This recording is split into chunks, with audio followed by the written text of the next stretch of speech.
Hi everybody, welcome to this online lecture. So what we're going to be doing is having a look at how we can set up for the assignment simulation. Okay, so we're going to have to optimize this front upright component, and in order to do that, first of all we need to get a baseline reading from the software. And so that's what this session is going to do. In terms of our delivery, you can see this week from now on we're focusing mainly on the assignment, and we want to get that set up and running. So we need to import the geometry, get it meshed, and then get our initial results after we've added our boundary conditions. Okay, so that's what we're going to be looking at today. In terms of our aims and objectives, literally it's just set up for the simulation on the left front upright. Okay, so your task is to utilize ANSYS Workbench to optimize the left front upright for the Form Your Student car. What we need to do is follow the steps outlined in your assignment document. Okay, so it gives you a pretty comprehensive step-by-step guide, and you need to provide it with the information that's required. Okay, so based on the analysis, what you have to do is then implement informed modifications. So once you've got a baseline reading, you're then going to take your components and optimize them. Okay, so you need to reduce the mass by over 20% and keep the safety factor at 1.5. So in order to do that, first thing we need to do is get those initial results, and that's what this session is going to be looking at. Okay, so our first task is a little bit of preparation. So we need to first of all import the step file. So you're going to need to download the step file from Learning Zone. So this is with the assignment file, so it should be pretty straightforward where you can download that from. And then also what we need to do is add a new material. Okay, so we've got aluminium 6082-T6, and we've got some properties that we need to add there as well. Okay, so let's have a look at how we can get that input into the workbench. Okay guys, so we're going to launch ANSYS, and so just to remind you, go to all apps and then go to ANSYS and scroll down to the bottom, and what you're looking for is ANSYS Workbench. Okay, so you want Workbench.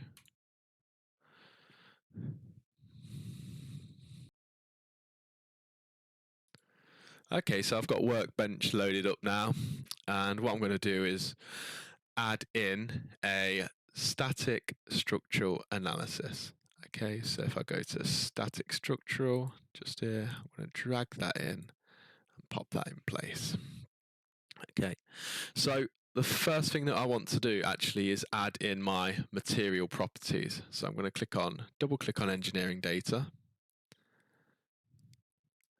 And obviously we get the standard material of structural steel here, but we want to add our own material. So I'm just going to click in this box and type AL and 6082-T6. Okay, press enter, and now we've got our own material. And what we need to now do is start populating this with the properties and the materials that we need. Okay, so all materials that you use are pretty much going to have a Poisson's ratio and Young's modulus. So if I go to linear elastic just here, I can go isotropic elasticity, click on that, and then you'll see in the field variables at the bottom here, I can open this out, and it's asking for a Young's modulus and Poisson's ratio. Okay, so my Poisson's ratio is 0.33, and I want to change the units here for the Young's modulus to gigapascal. And what have we got? So it should be 72 gigapascal. So we've set up the elasticity and Poisson's ratio. We've got a couple of other bits of information we'd like to add. So the density, so that will be in physical properties. So you can see the density at the top here. So I just double click, and then we can set that value. So kilograms per meter cubed, that's fine. And that should be 2700. And finally, because we want to find out the safety factor, we need to also provide the yield strength of the material. So I'm going to click here, and we need to add that as well. So yield strength should be in, where is it going to be? Strength. And you've got tensile yield strength.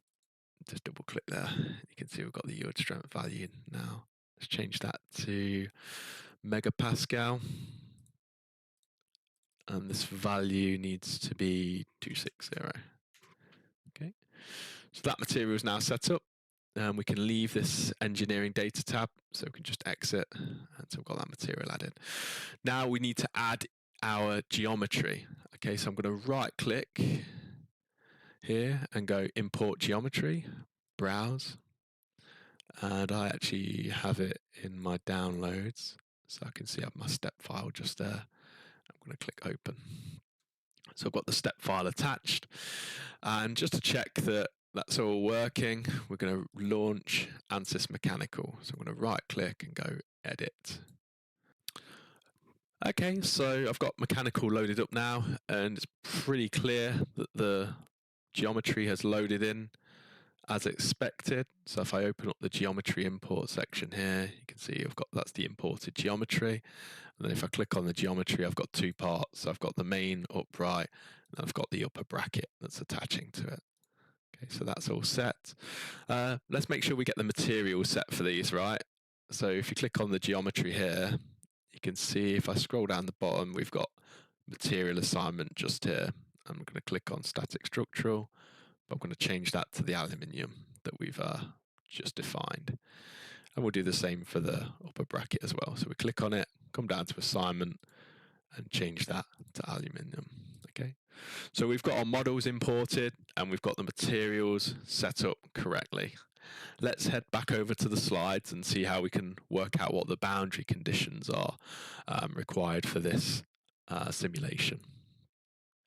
Okay, so once we've got the geometry imported and we've got the materials set, what we now need to do is spend a little bit of time calculating your boundary conditions, okay? So we've got a drawing that's been provided. So this is at the end of your assignment document, and it shows us how the forces are going to be interacting with the upright, okay? What you'll note is that everybody will have slightly different forces because it depends on your student number, okay? So if you have a look at the notes at the top, SN means student number. So you're going to see that your student number divided by 2000 will give you the upper wishbone left force, and you've got the opposite force over here, and you've got a braking force. Okay, that one's not related to your student number. Neither is the steering force, but then you've got a push rod force, that's your student number divided by 1000, and you've got the lower wishbone lower student number divided by 1500, and obviously the opposite side here. Okay, so in order to do this, what you're going to have to do is do a little bit of resolving of forces. So if we have a look at this, what we have is, I'm going to use an example student number here to kind of guide you through this process. So this is my example student number. And so I've got a table here. So this table is the same as the one that's actually in your assignment document. So you're going to have to fill this table in with your own calculations using your own student number. If you use my student number, I'm going to know you're not going to get the marks. Okay, so make sure you use your own student number and then follow the process that I'm going to go through here. Okay, so your steering force and braking force, we can read those straight off the table. The push rod force, okay, is going to be your student number divided by 1000. So that gives you your force value there. Okay, so our push rod over here, that's going to be the load that I'm going to be applying for that force. Okay. Next one we need to look at is our upper wishbone left and upper wishbone right. Okay, and what we need to do is work out the components for these. Okay, so we've got an angle here, so we're just using some basic trigonometry in order to calculate what the x and y components are. Okay, so we've got the horizontal component in this one, so that's going to be sine 20, then it's going to be student number divided by 2000, so we've got 462. Okay, don't go crazy with the decimal places. 2 decimal places is more than enough. It's probably too much, to be honest, but if you go to 2 decimal places, you should be fine. So we've got this direction, and then it's going to be pushing out. So that's fine. So that's going to be down, and then we've got the opposite direction. So we know that it's going to be going in this plane, this direction there, and then that's also pushing out. Okay, so they're the calculations. Realistically, all you have to do is put your student number in here and you should be able to calculate these. And then at the bottom, you get the force in the opposite direction this time. So if we have a look at this now, you'll see obviously the angle is slightly different. So we've got 30 degrees at the bottom here, and then the direction, okay, in the vertical plane is going to be different. Okay, so that's something to bear in mind when we bring that into ANSYS, and we'll have a look at how that impacts when we get in there. Okay, so now that we've done that, we've calculated what our loads need to be. We now need to add this to our model. Okay, so we've set up our geometry, we've set up our engineering data, and we need to generate a static structural analysis linking the geometry and the engineering data. All right, so we've got a couple of things we need to do. So you need to set up the connections. So there's two components in here. We need to make sure there's a bonded connection between those two components. We're not bothering with the putting the the bolts in there, because it's kind of overkill for what we need to do. And when we're doing simulations, what we'd like to do is try and reduce the complexity as much as possible. Okay, so we're going to make sure they've got the connection set up. Going to apply a mesh of 5mm to the body. So everything's going to have a 5mm mesh. And then you need to apply the loads and constraints, okay, that we've just calculated on the previous slide. So this is the pre-processing phase. We're getting everything set up before we can actually run our final simulation. Okay, so let's head over to ANSYS and see how we can do that now. Okay, so we've got this model and we've set the materials. Now we need to set up the pre-processing properly. And so the first thing we're going to actually have to look at is the connection. So check that these parts are connected together correctly. If I go to the display tab at the top, what you can actually do is you can separate these two parts. So we can use this here. You can move them apart away from each other. Just makes it a bit easier if you want to click on different faces. Okay. So it's just like an explosion view for us. Okay, so in terms of the connection, so we can see here we've got a connections tab. I'm going to open this out, open it out again, and you've got a contact region. What this is doing is it's auto-detecting, the two surfaces that are in contact with each other. So we just need to check that this is correct, really. So if I rotate around here, you can see we've got the back of this component is going to be in contact with this red face. Now, I can't actually see anything wrong with that. I wouldn't change that for any particular reason. Now, what we need to do is check that it's bonded. So you can see here in the definition type, it says bonded. So this is actually correct connection type for us. When you import things into ANSYS, it doesn't always give you the correct connection type. It tries to make its best guess, but it's always worth checking that. So in terms of the connections, we're happy and we can proceed. Okay, so that's all good. Let's take this back so that it's not exploded anymore. The next thing that we need to do is we need to have a look at the body sizing.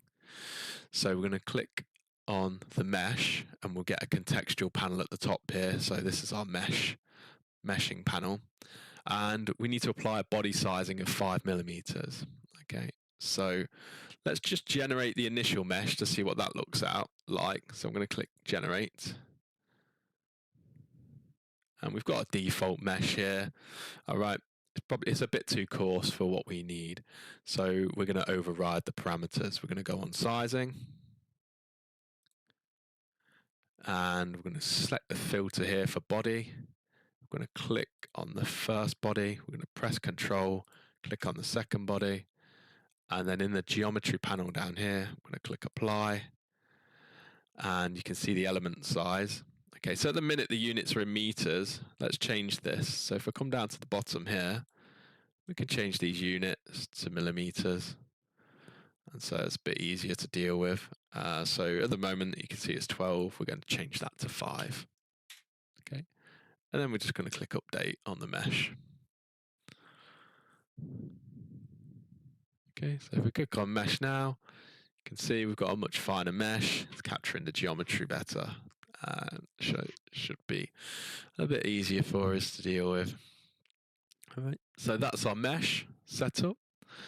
What we now need to do is have a look at applying our boundary conditions. Okay, so from the drawings and our calculations, it should be fairly straightforward. Okay, the first thing we need to do is apply a fixed support. Okay, so in where the bearings would go, we've got a fixed support faces here. So I'm going to click on static structural, and you can see now we're in the environment section and we can start adding our different supports. So I'm going to click on fixed at the top, and then we just need to select the faces that are going to be fixed. So if you double click this face, it should collect all tangent edges. Press Control, double click this face. You can see that I've got all of those selected. And then we come down to our details plane and click apply. All right. So we've got a fixed support on those bearing faces now. Okay, so that was pretty straightforward. The next easy one is probably the braking force. So what we're going to do is just go to force. I'm going to come along here. I'm going to double click on this hole and then double click on this hole. And then in the details panel, click apply. Okay, in terms of defining this, I want it to be pointing in this direction. So that's the Y direction. So I'm going to change the definition of this. Rather than vector, I'm going to say components. And then we're going to do the Y direction. And this needs to be 3,500. Right. Don't worry that the arrow's not in the middle of the two faces. It doesn't matter. The force will be divided over both areas, okay, equally. So that's not too much of an issue. So we've got a force there. Let's give it a new name. So if I press F2 on the keyboard, or you can right click and go rename, you can give this a name. So let's call it BF, and this is 3,500 newtons. Okay. The next easy one is the steering force. So let's add that. So again, it's just a force. I'm going to double click here, press Control, double click here, come to the geometry plane in the details panel, click apply. And then we'll change this from vector to components again. And this time, I need it to be in the negative X direction. It pushes in this direction. Okay, so let's add that. So it's going to be minus 2750. Okay, you can see the arrow tells us that we've got it in the correct direction now. Again, let's rename this. I'm just going to press F2 and call this, what's it? SF 2750 Newton. Okay, steering force there. The next one that we can do is, let's do this top one up here. Okay, it's a pretty straightforward one. We're going to have to apply this force. So we've got two forces acting here really, and we've got the components for each of them, so it should be pretty straightforward. Let's go to force, and we're just going to double click and press Control, double click again, click apply. So I've got those faces highlighted. Again, we're going to define it by components, and this time, so let's have a look. The first one is, so I need to go Z direction. That's going to be 462.22 for me. So remember here, this is where you're going to be using your own values. You can't just use the values that I'm giving you. And then the down value, so I need it in the X direction, is going to be 1269.93. Okay, so that's pointing in the correct direction, and what it should do as well is tell you what your resultant force is. Okay, so we've got the resultant force there from our two components. Okay, and so that resultant force should really be the student number divided by 2000.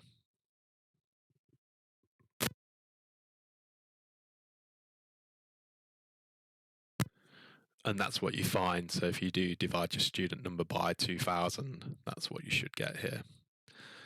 So let's give this a name. So we're going to F2. So this is UWL. And the force is 1351.4 Newton. Okay. So we need to do the right-hand side now. We could go through that process again, but what I'm actually going to do is I'm just going to right-click this and click duplicate. So I'm going to duplicate, press F2 to rename. I'm going to call it upper wishbone right. Okay, so everything's the same here other than the direction of the X component, not the X component, sorry, the Z component. So this Z component needs to be flipped in the other direction. So I'm just going to put a minus in here.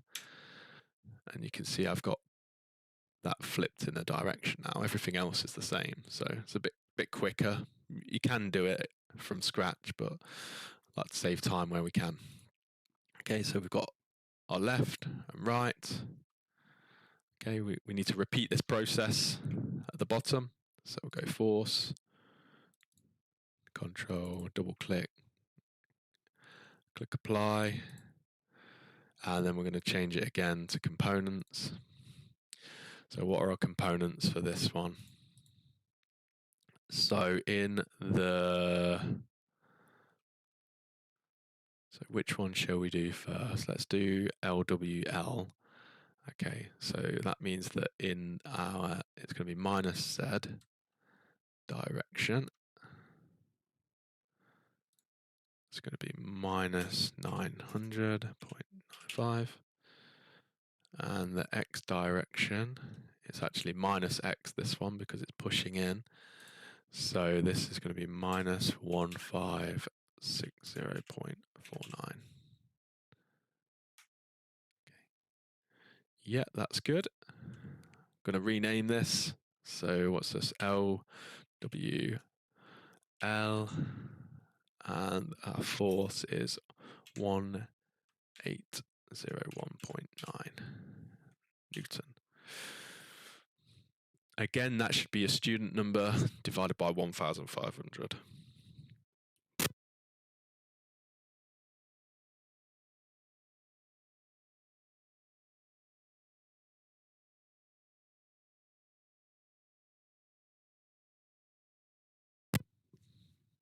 So that's quite a handy check just to see if you've got the loading correct in there.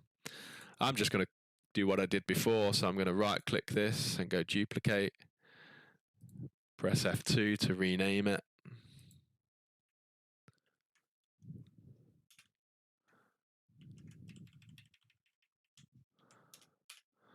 And the direction is just going to be opposite in the X this time. Okay, so we get rid of the minus. Oh no, the minus is correct in the X. And so this time we're just going to get rid of the minus in the Z.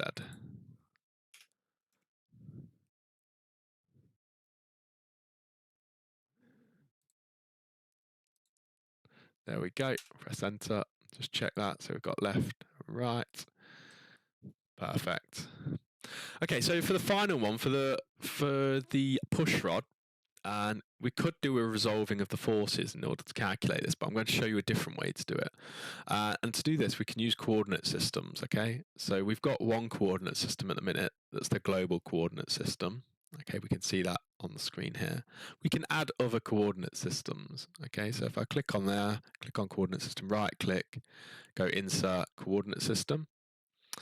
And then we can attach this to some geometry, okay? So we're going to use the fastener hole at the bottom. So I'm going to double click, press Control, double click, and then click Apply. And you can see I've got a new coordinate system there. Let's give it a new name. Let's call it PR, push rod coordinate system. And what I need to do is modify this slightly. Now, the force is actually acting in 60 degrees, okay? So if you have a look at the drawing, it actually comes in from this angle here. and it's basically 60 degrees from the horizontal. So this rotates around 60 degrees and then it's pushing down here. So we can rotate this coordinate system. So we've got some controls at the top here, and I want to rotate this about the z-axis. Okay, so I'm going to rotate it around the z-axis. So click that. And what we're going to do is rotate it by 60 degrees. So I'm going to click 60. And you can see that the X is now pointing up towards that 60 degrees. That's okay.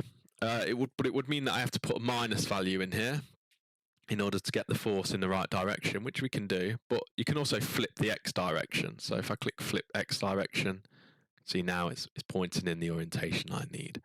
Okay, so I've got a coordinate system now that I can use to apply the force in the correct orientation. So if I go back to static structural, click on force, we're going to click on those holes again, press apply, and then we're going to go to components. And this time, rather than using the global coordinate system just here, I'm going to use the pushrod coordinate system. And you can see I just need to apply that force in the X direction now.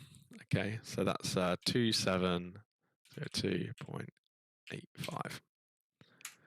Okay, and so that's pushing down in the orientation that's required. Okay, so let's have a look. Let's give that a rename. So that's PR, and it's going to be 2702.85. Okay. Please remember that these should not be identical to mine. These should all be unique to everyone. They can't be the same as what I've got. Okay, if you get the same value as me, then you'll get no marks awarded on your assignment. Okay, so we've got that set up. And let's just have a quick, so if you click on static structural here, what it will do is it will show you a nice image of all your boundary conditions applied with the legend just here. So if you want to go to display here, you can rescale the arrows. So depending on how far you zoomed in, the arrows scale slightly differently. So look, if you zoom in and click rescale, they go really small. If you zoom out and rescale, you get larger arrows. So you need to make sure you can get a nice image of this to incorporate into your reports. Okay, so we're now at a good point where we might want to start having a look at completing some of our assignment document. So if I get the document up, there's a couple of images you can actually start to complete now. So the first one here, you need to add an image of your discretized component. So if we go back, we can click on the mesh just here, and we can output an image of this. So this works best if you actually change your display a little bit. So I'm just going to drag this over here so that you get like a smaller window. And then what we can do is, if I just move this image slightly into the middle. If you go to images at the top, you can go image to file. And there's a couple of options. So what you have to do is untick current graphics display. And then you get these options, and so you can go, you can output a high resolution image. So if you click high resolution, you'll get a higher sampled image. If you've got legends there, you can also change the font size of those. But if you just click OK now, and then output this, so let's put this as mesh. Click save. And then if I have a look at the file now, so I've got this image file that's been saved, and you can see it's a high quality image. So we can put that into our document. So if I just copy that, pop that in. So this is going to be your first image that you need to input into your document. Let's put it in there like that.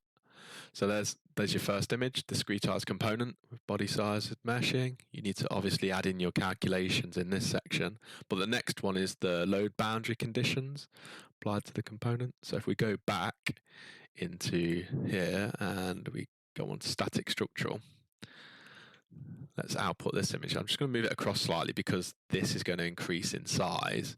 So if I go to images, image to file, okay, I've increased the font magnification factor to 1.5. Click OK. Let's say, what's this called? BC, boundary conditions. Click Save. Let's have a look what it looks like. Open that up. Okay, so we've got a much higher quality image here than what you would get if you just did a normal screen capture. And you can see the font size increased, everything's very easy to read. So I can now add that into the document as well. Just change the size. See, it's a lot easier to read than if you just take a screenshot. So using these high resolution outputs really does enhance the quality of your document. Okay. So we finished setting up the simulation. Let's go and have a look back at what we actually need to generate in terms of post-processing. Okay, so once we have the model set up, what we now need to do is have a look at retrieving the results. All right, so the results that we're interested in, first of all, we're going to look at the total deformation. It's always a good place to start because it allows us to check that the forces are acting in the directions that we don't anticipated, and we're getting a response that seems to make some kind of sense in the physical world. We'll also have a look at the equivalent stress, so we'll see how the stress is distributed throughout the model, and then we're going to finally use the stress tool to evaluate the factor of safety. Okay, so factor of safety is one of those ones where you're going to be, trying to make sure that it's above 1.5 at all times. Okay, so these are the key ones that we want to be investigating. So let's head on over to ANSYS and see how we can extract those bits of information. Okay, so let's take our view back to how we were before. So we're going to reset the view at the top. So we need to start adding in some results. But before we do that, let's actually solve this. So I'm just going to click Solve. And okay, I've got a successful solution. You can see that by the little tick marks that I've got in here. And now we can do some post-processing. So if I click on Solution, go to the Solution tab at the top, the first thing I want to do is get the total deformation. And then I want to add some stress. So let's add the equivalent von Mises stress. Let's just right-click here and go Evaluate All Results. So what have we got? We've got the deformation now.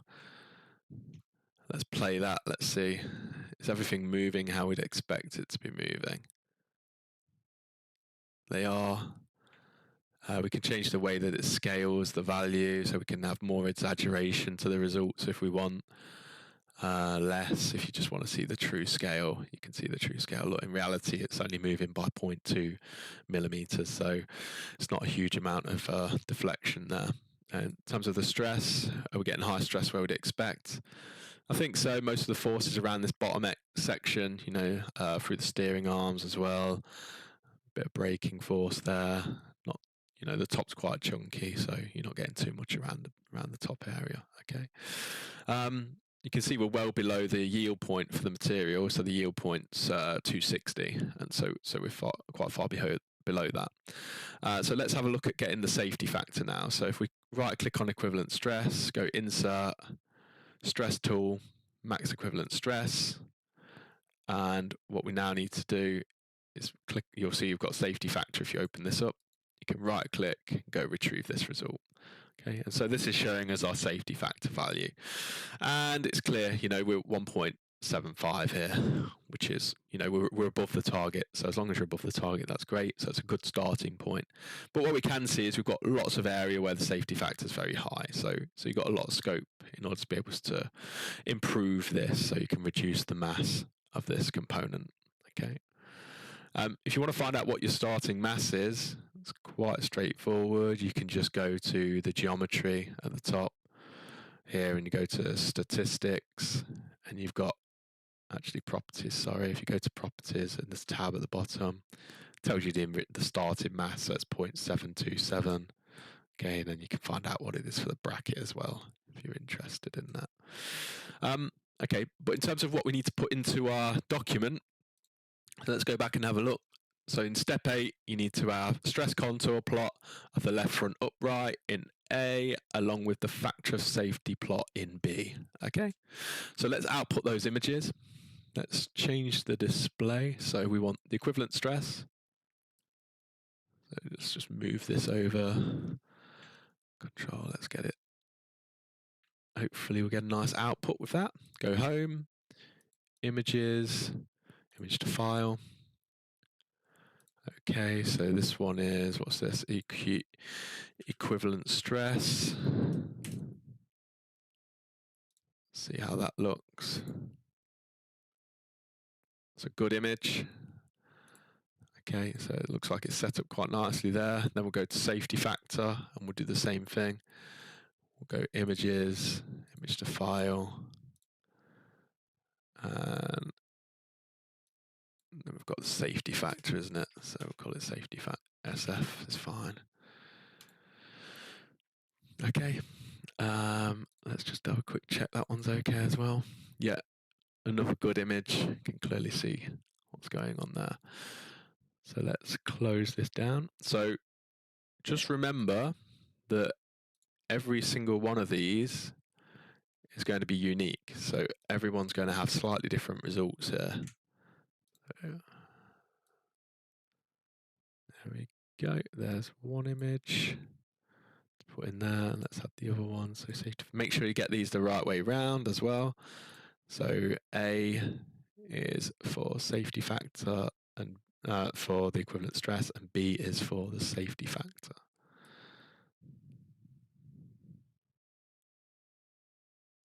There we go. Change the size of that box a little bit. There we go. So that's sorted down to step 8. Okay, so now we've completed the document up until this point. We've got our initial results. So what we're now going to have to do is, first of all, make sure that we save our file. So if we go to mechanical, we can actually close this bit down. And the important bit is to go back to Workbench and save this. So save this file. Make sure you do it somewhere where you're going to lose it. Let's call it FEA1. Save. Some things to note: when you save a Workbench file or an ANSYS file, whatever you want to call it, what you end up with is a file. So that's the Workbench file, and then some folders with data. Okay, so if you want to open this up on another computer, you need to take all of the folders and the file. Okay, not just this file. All right. If you want to make it so that you can package it as a single save, file, archive,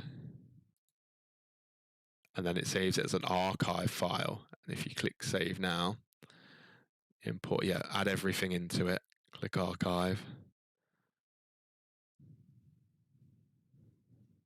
And now if you go into the save, I go into my saved file, this WBPZ file, that will open on its own, okay?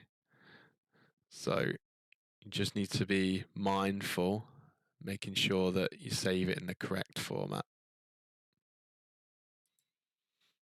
You see, the problem is when you save it as an archive file, it does save up a bit more data, take up a bit more space on your hard drive, but that's fine. Okay, guys, that's it for this lecture. So during the labs this week, you need to make sure that you are, starting to go through this process. Remember, everyone's simulation is going to be unique, and you can't just use the values that I've been showing you. Okay, cheers, guys. Thank you.